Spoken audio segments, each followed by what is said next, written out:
یظل ساکتا، ایک انسان کو 100 دینار دیے جائیں گے مگر پھر بھی وہ ناراض رہے گا۔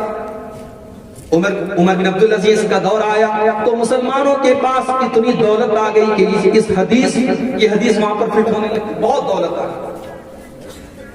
اس کے بعد اللہ کے نبی فرماتے ہیں ثم فتنة لا يبقى بيت من العرب الا دخلته، ایک ایسا فتنہ آنے والا ہے کہ عرب کے گھر گھر میں وہ فتنہ چلا جائے گا۔ حضرت عثمان غنی کی شہادت کے بعد جب بہت بڑا فتنہ ہوا اور صحابہ کی آپس میں تلواریں نکل پڑی اور صحابہ کی آپس میں جنگ ہو گئی، یہ اس فتنے کی طرف اشارہ ہے۔ اس کے بعد آپ نے فرمایا ثم ہدنۃ تکون بینکم وبین بنی الاسفر، پھر تمہارے درمیان اور رومیوں کے درمیان صلح ہوگی، پھر وہ غداری کریں گے اور بہت بڑی فوج لے کر کے تم سے لڑنے کے لیے آئیں۔ تو یہ قیامت چھوٹی چھوٹی، اس کے علاوہ بہت سارے اعمال اور بہت ساری چیزیں اللہ کے نبی نے بیان فرمائی جو قیامت کے پہلے سامنے ہیں۔ قیامت کی ایک نشانی آپ نے یہ بھی بیان فرمائی کہ علماء دنیا سے اٹھنے لگیں گے، لوگ علماء کو چھوڑ کر کے جاہلوں سے فتویٰ پوچھیں گے، اور ایسے لوگ جو عالم نہیں ہوں گے، جو جاہل ہوں گے لیکن ان کا کپڑا بڑا شاندار ہوگا، وہ پینٹ اور کوٹ اور شرٹ پہن کر کے آئیں گے اور حدیثوں کے نمبر بتائیں گے، آیتوں کے نمبر بتائیں گے، وہ فتویٰ دیں گے اور الٹے سیدھے فتوے دے کر کے لوگوں کو گمراہ کریں گے۔ آج یہ ہو رہا ہے آپ کے درمیان۔ علماء کا مقام آپ نے اگر جاہلوں کو دیا تو میرے بھائیوں یاد رکھو یہ بھی قیامت کی بہت بڑی ہے۔ فتویٰ دینا سب کا کام نہیں ہے۔ بڑے بڑے علماء بھی بہت سارے سوالوں کا جواب دینے کے پہلے سوچتے ہیں، یہاں 4 کتابیں کسی نے پڑھ لی، 4 حدیثوں کا نمبر اس نے یاد کر لیا اور اسٹیج پر کھڑا ہو کر کے کہتا ہے کہ جو سوال ہے مجھ سے کرو، اور لوگ اس سے سوال بھی کرنے لگتے۔ اللہ کے نبی فرماتے ہیں، صحیح بخاری کی روایت ہے، ان اللہ لا يقبض العلم انتزاعا ينتزعه من العباد، اللہ تعالی دنیا سے علم کو اچانک نہیں اٹھائے گا، ولکن يقبض العلم بقبض العلماء، بلکہ اللہ تعالی علماء کو اٹھا لے گا، حتی اذا لم يبق عالما، یہاں تک کہ جب علماء ختم ہو جائیں گے، اتخذ الناس رؤوسا جہالا، لوگ جاہلوں کو اپنا سردار بنا لیں گے اور جاہلوں سے فتویٰ پوچھیں گے اور وہ خود بھی گمراہ ہوں گے اور دوسروں کو گمراہ کریں گے۔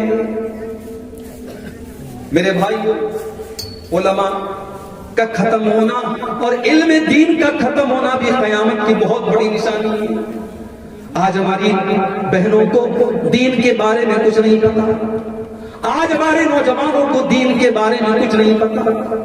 ابھی مہاراشٹر کے اندر میرا پروگرام تھا، وہاں ایک بھائی نے بتایا کہ 2 لاکھ مسلمان لڑکیاں آج کورٹ میرج کر چکی ہیں، آج غیر قوم کے ساتھ جا کر کے بھاگ کر کے شادی کر چکی ہیں اور اپنے دین اور ایمان کا سودا کر چکی ہیں۔ آپ کے بنگال میں بھی بہت سارے واقعات ہیں، غیر مسلموں کے ساتھ ہماری مسلمان لڑکیاں بھاگ رہی ہیں، ان کے ساتھ شادی کر رہی ہیں اور اپنے مذہب کو چھوڑ رہی ہیں۔ ایسا کیوں ہو رہا ہے؟ کیونکہ اسلام کا مقام ان کو نہیں پتا، ان کو دین کی اہمیت ان کو نہیں پتا، ان کو ایمان کا مطلب نہیں پتا، ان کے پاس دنیا کی تو نالج ہے، دنیا کی تو ڈگری ہے مگر دین کا کوئی علم نہیں ہے۔ اپنی لڑکیوں کو، اپنی بہنوں کو دین کی تعلیم دیں۔ قیامت کی ایک نشانی اللہ کے نبی نے یہ بھی فرمائی تھی، اَيُّرْفَعَ الْعِلْمُ کے علم کو اٹھا لیا جائے گا، وَيَسْبُتَ الْجَهْلُ اور جہالت بہت زیادہ پھیل جائے۔ پیسہ ہے، دولت ہے، دنیا کی بڑی نالج ہے، مگر 2 رکعت نماز پڑھنے کی تمیز نہیں ہے۔ کتنے نوجوان ایسے ہیں ان کو جنازے کی دعائیں یاد نہیں ہیں، ان کو جنازے کی نماز کا طریقہ یاد نہیں ہے۔ باپ کا انتقال ہو جائے تو باپ کی جنازے کی نماز وہ کھڑے ہو کر کے نہیں پڑھ سکتے ہیں۔ او لوگوں، آپ نے اپنی اولاد پر کتنا پیسہ خرچ کیا، کتنی محنت کی، اگر اس اولاد کو آپ اس لائق بھی نہیں بنا سکے کہ آپ کے مرنے کے بعد وہ اولاد آپ کی جنازے کی نماز پڑھ سکے، آپ کی مغفرت کی دعا کر سکے، تو کفر ہے ایسی زندگی پر اور لعنت ہے ایسی زندگی، لعنت ہے، بربادی ہے۔ علم دین کو سیکھو میرے بھائی۔ قبر میں یہ نہیں پوچھا جائے گا کہ سائنس پڑھی تھی کہ نہیں پڑھی تھی، میتھمیٹکس پڑھی تھی کہ نہیں پڑھی تھی، وگیان پڑھا تھا کہ نہیں پڑھا تھا۔ گڑی پڑھا تھا کہ نہیں پڑھا تھا؟ قبر میں پوچھا جائے گا تیرا رب کون ہے، تیرا دین کیا ہے، تیرے نبی کون ہے؟ اور ان سوالوں کا جواب آپ کو کہاں ملے گا؟ قرآن میں اور حدیث میں ملے گا۔ قیامت کی ایک نشانی یہ بھی ہوگی کہ لڑکیاں اور عورتیں بہت زیادہ بے حیائی اور بے پردگی کریں گے۔ صحیح مسلم کی حدیث ہے، اللہ کے پیارے نبی فرماتے ہیں صنفان من اہل النار لم ارہما، میری امت کے اندر دو ٹائپ کے ایسے لوگ ہوں گے جن کو میں نے ابھی نہیں دیکھا ہے، وہ جہنم کے اندر جائیں گے۔ جہنم کے اندر جائیں گے دو ٹائپ کے لوگ ہوں گے۔ نمبر ایک، قوم معہم سیات کاذناب البقر یضربون بها الناس، ایسے لوگ آئیں گے جن کے ہاتھ میں گائے کی دم کی طرح کوڑا ہوگا، ہنٹر ہوگا، اور وہ اس سے لوگوں کو ماریں گے، لوگوں پر اتیاچار کریں گے، لوگوں پر ظلم کریں گے، پاور کا غلط استعمال کریں گے۔ آج ہو رہا ہے پاور کا غلط استعمال، آج آپ دیکھ لیجیے حکومت اور پاور کا غلط استعمال ہو رہا ہے، لوگ ظلم کر رہے ہیں۔ مگر یاد رکھو، ناؤ کاغذ کی صدا چلتی نہیں، ظلم کی ٹہنی کبھی پھلتی نہیں، ظلم کرنے والا اپنے انجام کو پہنچے گا۔ تو ظالم لوگ ہیں۔ وَنِسَاءٌ كَاسِيَاتٌ عَارِيَاتٌ مُمِيلَاتٌ مَائِلَاتٌ رُؤُوسُهُنَّ كَأَسْنِمَةِ الْبُخْتِ الْمَائِلَةِ، اور ایسی عورتیں بھی آئیں گی قیامت کے پہلے جو کپڑا پہننے کے باوجود ننگی ہوں، پیچھے کی پیٹھ نظر آ رہی ہے، آستین نظر آ رہی ہے، پورا جسم نظر آ رہا ہے، ایسا کپڑا پہننے کا کیا مطلب ہے؟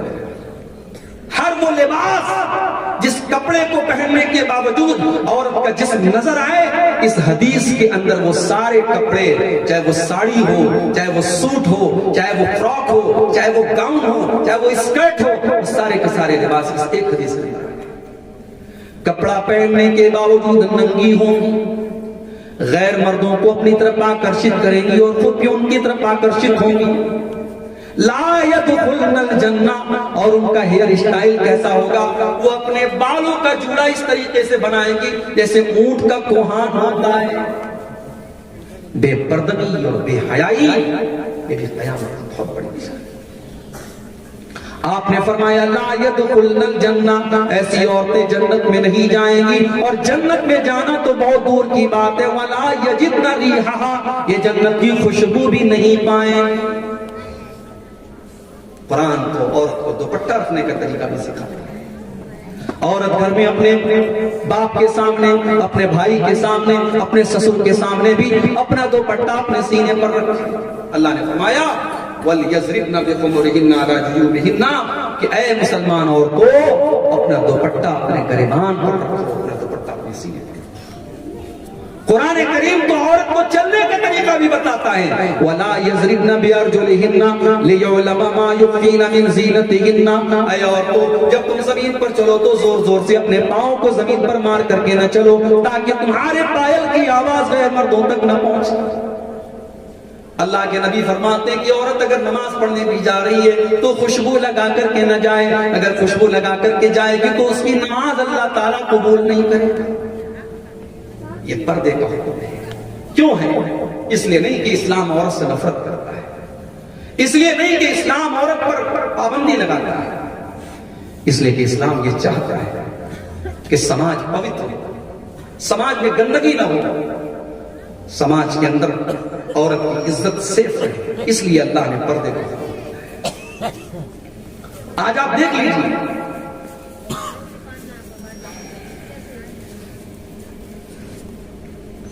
میں طبیعت کچھ میری آج صحیح نہیں ہے، سفر سے آ رہا ہوں میں، بیچ بیچ میں ایسا محسوس ہو رہا ہے کہ اب دیر تک آپ کے سامنے بولنے کے لائق نہیں ہوں۔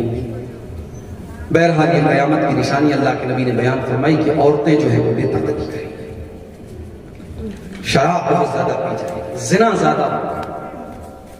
ہم نے آج نکاح کو مشکل بنا دیا، شادی مشکل ہو گئی، ہمارے یہاں جہیز کا لین دین ہو رہا ہے، بارات کا چکر ہے، لاکھوں کروڑوں کے خرچ کا چکر ہے، زنا آسان ہے، نکاح مشکل ہے۔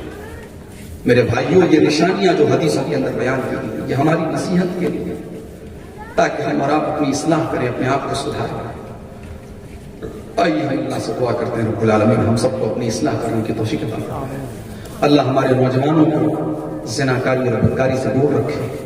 اللہ ہماری ماں بہنوں کو اسلامی طریقے سے زندگی گزارنے کی توفیق عطا فرمائے. اللہ ہمیں توفیق دے کہ اپنی بیٹی اور بہو اور اپنے گھر کی عورتوں کو ہم دین سکھائیں. آج انٹرنیٹ کا دور ہے میرے بھائی. آج دین کا علم آپ کے گھر چل کے آ رہا ہے. پہلے لوگ علماء کے پاس جاتے تھے علم سیکھنے کے لیے, اب علماء چل کے موبائل پر آپ کے پاس آ رہے ہیں. اچھے علماء, مستند علماء, جن کی بات میں وزن ہے, جو قرآن اور حدیث سے بات کرتے ہیں, ان علماء کا بیان آپ سنیے, ان سے دین کی باتیں سیکھیے, نماز کا طریقہ سیکھیے, وضو کا طریقہ سیکھیے, غسل کا طریقہ سیکھیے, توحید کی باتیں سیکھیے, عقیدے کی بات سیکھیے. اللہ تعالیٰ ہم سب کو اس کی توفیق عطا فرمائے. جو لوگ ہم میں بیمار ہیں اللہ ان کو شفاء کامل عاجل عطا فرمائے. جو روزی روٹی سے پریشان ہیں اللہ ان کے کاروبار میں برکت نصیب فرمائے. اللہ ہمارے ملک کی حفاظت فرمائے.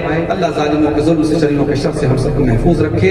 اس جاڑے کے موسم میں اپنے آرام اور بستر کو چھوڑ کے جو لوگ یہاں آئے ہیں, چاہے وہ ہماری مائیں بہنیں ہوں, چاہے وہ ہمارے بھائی ہوں, اللہ سب کے آنے جانے کو اور جمع ہونے کو قبول فرمائے. اللہ آج کے اس جلسے کو ہماری نیکیوں میں لکھ دے. اللہ ہم جب تک دنیا میں زندہ رکھے, اسلام پر زندہ رکھے, اور ہم سب کا خاتمہ ایمان پر ہو. آمین.